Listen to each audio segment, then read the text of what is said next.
Hello, Hop News readers. This is Robert Falcione here at the Hopkinton Common, especially the Creche here in the Hopkinton Common, with Brendan Doyle, who had a major part in its presence here. Brendan, did you do this as a private citizen? Yes, my wife and I, mostly my wife, started up a website where we got small donations from Hopkinton residents to get enough money together to buy the figures. And then from there we had a group, a bunch of volunteers get together and donations of wood and so forth to build the Creche. Wow, that's fantastic. How many people would you estimate are involved? Somewhere 75 to 100 people. Wow, that is unbelievable. Any total cost? Well, honestly, Bob, I think the figurines are somewhere around $2,500. It's been a long time, so I don't remember exactly, but it's something like that. And were any churches themselves involved in this? No churches that I'm aware of did it in that fashion. They were all independent people came and did it. Okay, and the reason we're here today, of course, is because the baby Jesus figurine has been taken from its cradle. Correct.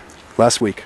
That was we covered that event, and we know that on Wednesday morning, early in the morning, patrolman John Moran saw that it was missing, and he reported it to the police.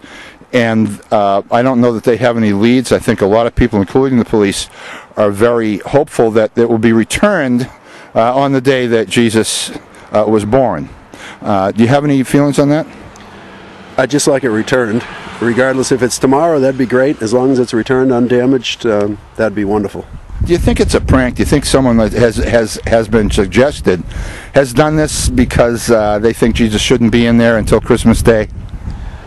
It could very well be. If that's the case, I'd prefer that they just sent an email or something or called me and said they'd like it not positioned in there until Christmas, and then we could do that rather than taking it and having to bring it back and worry about it being stolen. Do you think that because of this, that perhaps in the future you might hold off on putting the figurine in there until Christmas because of what's happened? We're certainly going to talk about it, and we have to talk about, unfortunately, maybe securing the figures down and maybe having more caution with security and so forth. Has this created a buzz within the community that helped put this together? Do they have any particular feelings?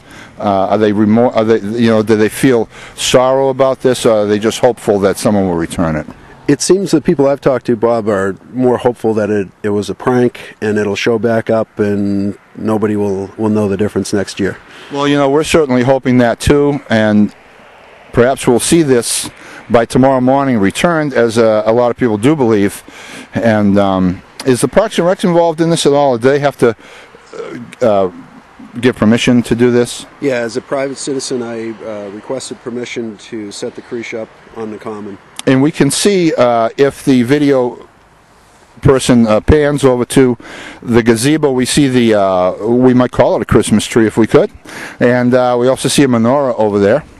Right in front of the gazebo. So what we've got is we've really got a great representation of the community here, and it just kind of shows a real warm feeling. And although I know in our story, because Hop News broke the story with the help of some other people, we do know that some people are very concerned about it.